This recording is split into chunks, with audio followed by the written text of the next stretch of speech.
반갑습니다. 송주준입니다. 한동훈 위원장이 총선 패배에 대한 책임을 지고 비대위원장 측에서 물러나고 난 뒤에 계속해서 언제 도대체 한동훈 위원장이 정계에 복귀할까? 이게 이제 최대의 관심사였는데요. 저뿐만 아니라 많은 분들이 이제 기정사실화 하셨을 것 같습니다. 한동훈 위원장이 이번에 다가오는 전당대회 출마를 하고 당대표 측을 노리고 있다라는 거. 그리고 그게 그냥 단순히 시도로 끝나는 것이 아니라 사실상 한동훈 위원장이 당선이 돼서 국민의힘이 완벽하게 바꿔나갈 것이다 라고 하는 건 기정사실화가 된 것처럼 보입니다. 그러다 보니까 이제 그 친윤계라고 표현을 해야 되겠죠. 그렇죠? 아무래도 한동훈 위원장을 안 이꼽게 보고 어떻게 해서든지 간에 제거하려고 했었던 친윤계에서는 나름대로 여러 가지 수를 썼던 것처럼 보입니다. 그중에 한 가지가 이제 뭐였어요? 한동훈의 대항마를 내세우겠다. 놀랍게도 그런데 그 대항마가 바로 누구였습니까? 조정훈이었다라는 것이죠. 알고 계시는 것처럼 조정훈 의원은 글자 그대로 한동훈 위원장 덕분에 국회의원직을 유지한다라고 얘기할 수 있습니다. 이번에 거의 가장 작은 득표수 차이로 당선이 됐던 게 조정훈 의원이었고요. 500몇 표 정도밖에 차이가 안 났습니다. 상대방이랑.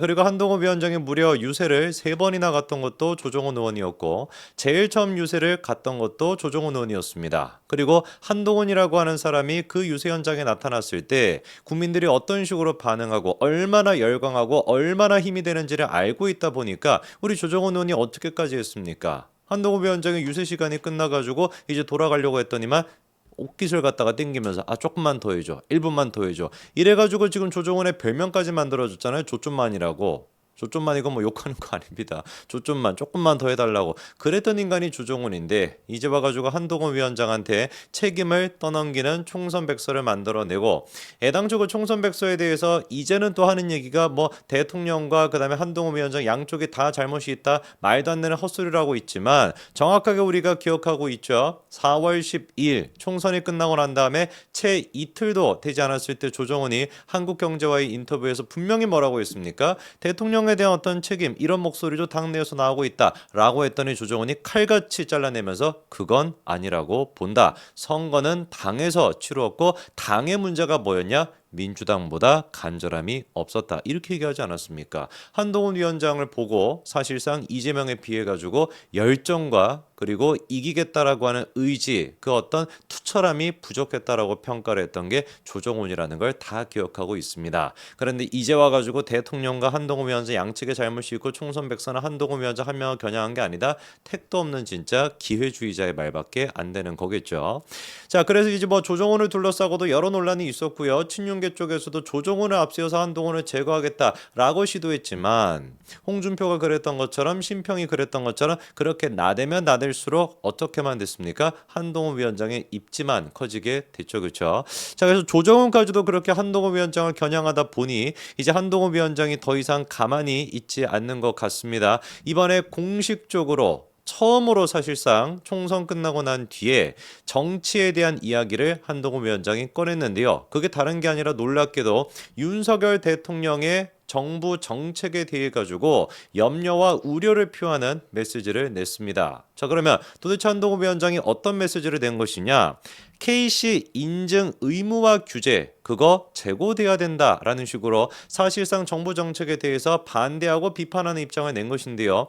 KC 인증 의무라고 하는 게 뭐냐? 여러분들 왜 그 제품 같은 거 사보면은 뒤에 그 스티커 같은 거 붙어 있지 않습니까? KC라고 해서 인증이 이렇게 딱 돼 있는 거. 자, 그게 이제 원래 의미하는 건 뭐냐? 정부에서 인정해 주는 안전한 제품이다. 생산이 가능한 판매가 가능한 제품이다. 라는 이제 그 인증 표시잖아요. 근데 이거를 둘러싸고 최근에 어떤 논란이 있었냐? 알리익스프레스, 테무 아무리 이제 인터넷 쇼핑 같은 거에 관심이 없으신 분들도 들어보셨을 겁니다. 이제 그 중국에서 생산되는 제품을 중간 과정을 거치지 않고 바로 다이렉트로 직구가 가능하게끔 해주는 그런 이제 플랫폼인데 그 플랫폼이 중간 과정이 없으니까 글자 그대로 얼마나 싸게 이거를 살 수가 있겠습니까? 심한 경우 같은 경우는 한국의 모 사이트에서 파는 것보다 30배 가까이나 더 싸게 살 수 있다. 그런 얘기까지도 있었죠. 근데 생각해 보십시오. 그런 식으로 이제 기사가 나오기 시작하고 사람들이 어떤 그 테무나 알리에 대한 수요가 높아지면 높아질수록 기존의 폭리를 취하고 있던 기업 입장에서는 어떻게 되겠습니까? 불안감을 느낄 수밖에 없겠죠. 그래서 교묘하게 이제 언론 플레이 같은 것도 스멀스멀 나오게 됩니다. 뭐 우리가 다 선수인데 알고 있는 거 아니겠습니까? 그래서 대본에 나왔던 것이 뭐냐, 기사 제목이 뭐 이래요. 이 어린이 머리띠 쓰지 마세요. 어린이 머리띠 쓰지 마세요. 알리 직구했다 경악. 이게 지금 기사 제목입니다. 제가 무슨 뭐 한 토시 하나 지금 막 바꾸지 않고 그대로 읽어드린 거예요. 이 어린이 머리띠 쓰지 마세요. 알리 직구했다가 경악. 이게 뭐 한두 건이었습니까? 이런 식의 기사가. 그러니까 근본적으로 뭔가 제품에 대한 경쟁력을 높이고 그리고 가격을 최대한 싸게 만들어야 되겠다. 폭리를 취하겠다. 이게 이런 생각을 하는 것이 아니라 폭리를 안 취하고 내가 최대한 경쟁력을 가격에서 가져가야 되겠다. 이런 고민을 하기보다도 아예 그냥 원천적으로 알리가 들어오는 거, 무슨 뭐가 들어오는 거, 테무가 들어오는 거, 이걸 막아버리려고 하는 시도 아니겠습니까? 당연히 소비자 입장에서는 피해가 쌓이다 보니까 이런 기사를 보면서 황당할 수밖에 없는데, 물론 맞기는 맞아요. 알리나 뭐 테무 이런 데서 들어오는 제품들 가운데 제대로 인증을 못 받아 보니까 뭐 어떤 그 건강상의 문제가 될 수 있는 그런 어떤 염료가 들어갈 수도 있고 그런 화학 성분이 들어갈 수도 있다. 뭐 당연한 거 아니겠습니까? 그런 어떤 문제가 있다라는 거. 그러면 그런 것들을 선별적으로 선택해 가지고 어떻게 우리가 규제를 할지를 조심스럽게 접근해야 되는 것인데, 대바람에 이번에 나왔던 얘기가 뭐였던 거예요? 앞으로 직구가 되는 제품들 KC 인증이 없으면 아예 그냥 직구가 안 된다. 이런 식으로 나오다 보니까 소비자 입장에서 이게 분노가 안 느껴질래야 안 느껴질 수가 없는 거거든요. 기존 같은 경우는 이제 그 KC 인증이 없어도 소비자가 판매 목적이 아니라 그냥 뭐 사용하겠다라는 목적으로 개인적으로 구매하는 거에 대해서는 KC 인증이 없어도 상관이 없었습니다. 그런데 그거를 이번에 정부가 어떻게 하려고 했었던 거예요? KC 인증이 있어야 개인이 그렇게 구매하는 것도 가능하게끔 바꾸려고 했던 겁니다. 사실상 그러다 보니까 뭘 뜻하는 거겠어요? KC 인증이 없으면 소비자가 내가 쓰겠다라고 하는 용도로 직구하는 것도 원천적으로 막히게 되는 그런 어떤 여론이 생길 수밖에 없었던 거죠.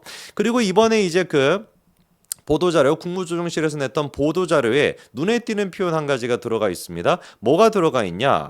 해외 직구 물품은 관부가세 면제로 국내 일반 제조 수입업체 물품에 비해 가격 경쟁력 면에서 우위를 가져 이에 대한 형평성 문제 지적이 있음. 동종 중국 직구 물품이 70%에서 80% 저렴하다. 이런 식의 얘기가 이 그 보도자료에 들어가 있거든요. 아니 그러면 이거를 딱 느꼈을 때 우리가 이거를 딱 보면 어떤 감정이 들 수밖에 없는 겁니까? 아니 이거 뭐냐? 자기들이 뭔가 기업들 입장에서도 최대한 가격 경쟁력을 가져갈 수 있도록 좀 더 단순화시키고 중간 유통 과정을 갖다 좀 더 효율적으로 만들겠다. 그거를 고민하는 것이 아니라 아예 그냥 KC 인증이라고 하는 거를 통해 가지고 가격 경쟁력 자체를 안 하겠다. 그냥 테무랑 알리 자체를 막아버리겠다. 이렇게 해석이 될 수 있는 부분 아니겠습니까? 그러다 보니까 묘하게 그 문재인 정부에서 했었던 말도 안 되는 정책들, 도서 정가제가 됐거나 당토법이 됐거나 그런 것까지도 떠올리다 보니까 이게 지금 어떻다라는 거예요. 보수 정부에서 어떻게 이런 걸 할 수 있냐라고 보수 국민들이 지금 더 분노하고 있던 상황입니다.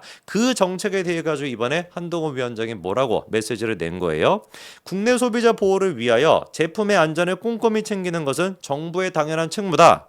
그러나 지난 16일 발표처럼 개인의 해외 직구 시 KC 인증을 의무화할 경우 적용 범위와 방식이 모호하고 지나치게 넓어지다 보니 과도한 규제가 될 것이다. 우리 정부는 규제를 과감히 혁파하고 공정한 경쟁과 선택권을 보장하는 정부다.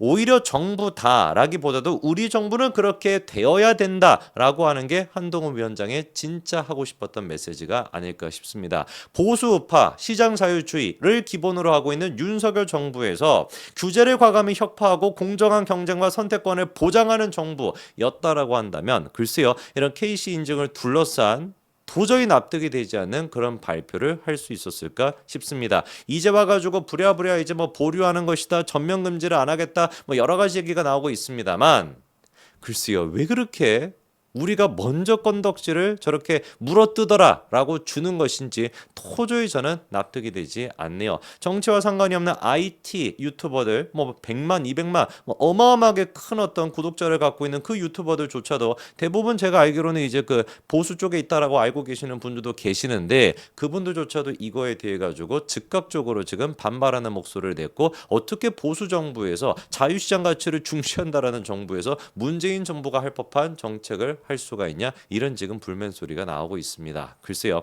한동훈 위원장이 하는 얘기 정말 귀담아서 들으셔야 될 것 같고요. 사실상 이번의 메시지를 통해서 한동훈 위원장은 글자 그대로 독립적인 정치 주체로 바로 섰고 바로 서겠다라는 의지를 표명했다고 봅니다. 여기까지 말씀드리겠습니다. 감사합니다.